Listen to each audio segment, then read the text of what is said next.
Like करिए, subscribe करिए, bell icon दबाना बिल्कुल मत भूलिए। नॉर्मल है। सो भारत समझता है कि this is a right time to isolate Pakistan. Bharat समझता है this is a right time कि आप पाकिस्तान को जो है ना वो एक लड़ो मत, लेकिन उनके लिए मिसाइल जो हैं उनको सोल्यूशन भी ना दो। मिसाइल अगर नहीं पैदा करें लेकिन सोल्यूशन भी ना दो, तो that is one way to create challenges for Pakistan. इस सारी ये I am giving you a perspective that is coming from Pakistan की तरफ से मैं आपको पर्सपेक्टिव दे रहा हूँ। So keeping in that mind and looking India mindset, क्योंकि आप बड़े अच्छे से समझते हैं, what do you think? What are the prospects of the peace between both the countries and for the region as well? Cheema साहब, तीन बातें हैं इसमें। पहली बात तो ये चीमा साहब कि इंडिया ने पाकिस्तान को आइसोलेट नहीं करा, पाकिस्तान ने खुद को आइसोलेट करा, इंडिया ने उसका फायदा उठाया। इंडिया टुक एडवांटेज, पाकिस्तान आइसोलेटेड इटसेल्फ। बात यह है कि अगर आप सऊदी अरब से अगर आप सऊदी अरब की बात नहीं मानेंगे और सऊदी अरब पे आप डिपेंडेंट हैं, या सी पैक, मैं पाकिस्तान के नज़रिए से बोल रहा हूँ, अगर आप सी पैक पे बोलेंगे कि साहब सी पैक ठीक नहीं है और उसका ज़रा इंक्वायरी कराओ, क्या है भाई, क्या कॉन्ट्रैक्ट, जो कि ठीक बात है, होना चाहिए, लेकिन आप इतनी ज़्यादा चाइना पे डिपेंडेंट हैं। फिर आप अमेरिका को ये बोलेंगे कि जब अमेरिका ने कितना 35-38 बिलियन डॉलर, ट्रम्प साहब का एक ट्वीट भी है, बड़ा मशहूर ट्वीट, जो 1 जनवरी को उन्होंने करा था, तो लोग ये सोचते हैं कि भाई पाकिस्तान में एक ये है कि साहब, मैं आपको बताता हूँ इसमें थिंकिंग, और मैंने दोनों तरफ के लोगों से बात करके, हो सकता है कि जो ये लोग बात कर रहे हैं, जो पाकिस्तानियों ने बात करी है, that is not representative of Pakistani thinking, और जो अमेरिकन ने बात करी है, that is not representative of American thinking. ये भी हो सकता है, लेकिन पाकिस्तानियों का अक्सर ये कहना है कि अमेरिका ने हमारे साथ हर समय ट्रांजैक्शनल रिलेशनशिप रखी, और जब उनका काम खत्म हो गया तो अमेरिका हाथ झाड़ के चला गया।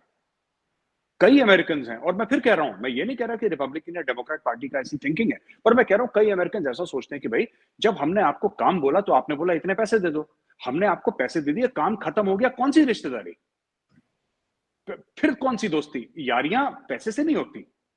फिर या तो हमारे थॉट्स मिलते हो, हमारी फिलोसफीज मिलती हो, हमारा अलाइनमेंट हो आइडियोलॉजी का, तब बात बनती है। तो जैसे कि जब फर्स्ट अफगान जिहाद की हम बात करते हैं 79 to 89 के बीच में, राइट, जिसमें पाकिस्तान कहता है कि उसकी वजह से कोकेन और हेरोइन और कालिशनिकोव का कल्चर पाकिस्तान में आया, ठीक है, उसमें एक बड़ी मशहूर किताब है द बेयर ट्रैप, वो पाकिस्तान के एक ब्रिगेडियर साहब ने लिखी है।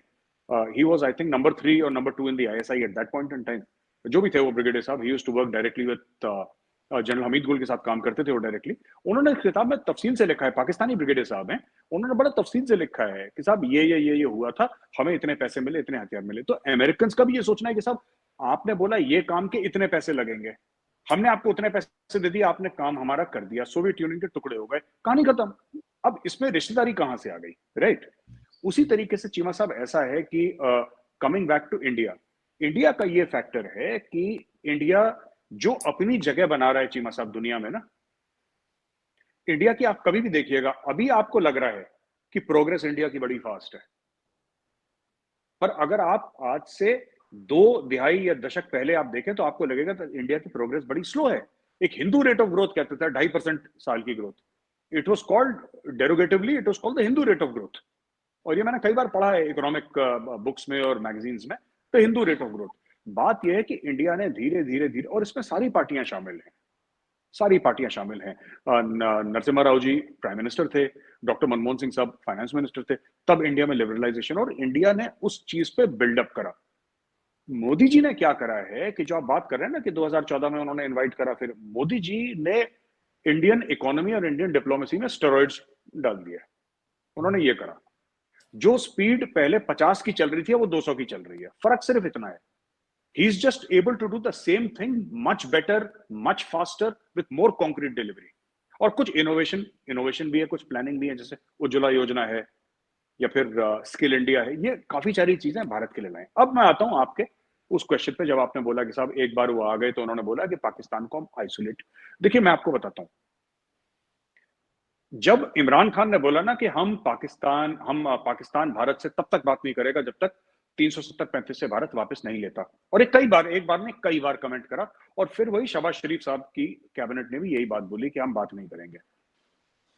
इंडिया में काफी लोग हैं जो इससे बड़े खुश हो गए, क्योंकि इंडिया में एक खास तबका है जो कि बड़ा पावरफुल है, जो चाहता है कि ये चले। आप मत बात करें। और जो तारड़ साहब ने बात बोली, तारड़ साहब ने गलत बात नहीं बोली, he was right on the button. बात यही है जो तारड़ साहब कह रहे हैं। What he said was absolutely correct. यहां पे लोग ऐसे कई सारे हैं जो कहते हैं कि ठीक है, हम 100 साल तक 370-35 से नहीं हटाएंगे, आप 100 साल तक बात मत करो।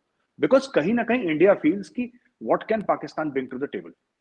ये भी बात ठीक है कि जो तारड़ साहब ने बोली थी कि अ prosperous and stable neighbor is in any countries. Why talk about India?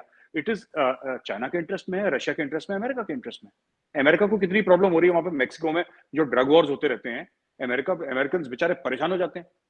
Donald Trump ने तभी तो बोला था मैं वॉल बनवाऊंगा, क्यों? वो ठीक है, वो एक तरीका था उनका, लहजा था बोलने का, लेकिन fact of the matter is कि परेशान थे। Donald Trump was upset as president of the United States की बॉस। आप हमारे हजारों बच्चे मर रहे हैं हर साल ड्रग्स। सो मैं कंपेयर नहीं कर रहा, I am not comparing Pakistan to Mexico, I am just giving an example that अगर मेक्सिको भी अगर इकोनॉमिकली स्टेबल होता, पॉलिटिकली स्टेबल होता, ड्रग्स की ग्रोथ वहां पे नहीं होती, अमेरिका खुश रहता। फिर ट्रम्प साहब ये बात ही नहीं करते कि मैंने वॉल बनानी है। ट्रम्प साहब कभी जबान पे बात नहीं लाते। उनको प्रॉब्लम थी, अमेरिका को प्रॉब्लम थी, इसलिए ट्रम्प साहब ने बात करी। सिंपल सी बात है। तो आई अग्री विद दिस। लेकिन इसकी जो चीमा साहब, the truth is, yes I agree that there should be, हम लोग बात करें स्टेबल हो चीजें, but the fact of the matter is कि इंडिया में अब इसके लिए एपेटाइट बिल्कुल खत्म हो गई है चीमा साहब। जो हम कहते हैं ना कि मोदी जी गए थे नवाज शरीफ साहब के वहां किसी उनके किसी की लड़की की शादी थी उनके घर पे, और वो गए थे लोग, it's not a question of शादी। Modi ji is from RSS. आप समझिए, आप उनको एज अ सियासतदान मत लीजिए, आप पॉलिटिशियन मत लीजिए। मोदी जी ने 14 साल की उम्र में आरएसएस ज्वाइन करी, जहां तक मेरी नॉलेज है। 14 साल से वो आरएसएस के प्रचार कर रहे, गांव गांव जाके हजारों गांव भारत में घूमे, साइकिल में, पैदल। जो बंदे की ग्रूमिंग ही आरएसएस में हुई है, वो कहता है कि मैं सारा प्रोटोकॉल छोड़ के पाकिस्तान जा रहा हूं। आप ये समझ लीजिए उन्होंने कितनी अपनी जो पॉलिटिकल इक्विटी है उन्होंने टेबल पर रखी होगी। आपको पता है, यही चीज करने के लिए अडवाणी जी बर्बाद हो गए थे। जब उन्होंने मीनार पाकिस्तान में जो किताब में लिखा था, यहां पे अडवाणी जी का करियर लगभग खत्म हो गया, उनका जीना हराम कर दिया था लोगों ने इंडिया में। उसके बावजूद मोदी जी गए। ये देखिए ना, ये इट्स नॉट कि कोई और प्राइम मिनिस्टर चला गया, कोई कांग्रेस का प्राइम मिनिस्टर चला गया Pakistan. It's not the same thing. Narendra Modi, राष्ट्र Swayamsevak Sangh, hardline RSS backed government of the Bharatiya Janata party, वो बंदा कहता है, नवाज शरीफ ने फोन करा, बोला जी मियां साहब मैं आ रहा हूं, विदाउट एनी प्लान। बंदा लैंड, वीजा पता नहीं क्या हुआ, मुझे नहीं स्टोरी अंदर की पता। बंदा पहुंच गया घर पे एंड ही सेड, उनके माँ जी के पैर वैर छुए, उनको जो भी गिफ्ट विफ्ट देनी थी दी, वहां से हाथ जोड़े, वापस आ गए। He has put his entire career on the table for good relations with Pakistan. It is not a simple visit, Cheema साहब। इसको सिंपल विजिट मत लीजिएगा, इसमें बहुत कुछ। आप ये समझ लीजिए कि अगर कोई, मैं आपको एक एग्जांपल देता हूं पाकिस्तान का। आपका कोई हार्डलाइन मुस्लिम लीडर है रिलीजियस पार्टी का, जो कि थंपिंग मेजोरिटी से आ जाता है, जिस पर लोग अंधा विश्वास करते हैं, ठीक है, और एक दिन उसको नफ्ताली बेनेट कॉल करता है और कहता है कि जी आप आ जाओ, चाय पीनी है, तेल अवीव आ जाओ। और वो कहता है ठीक है भाई, तूने बुलाया, मैं आ गया। आप समझ लो पाकिस्तान में आग लग जानी है। But he did that.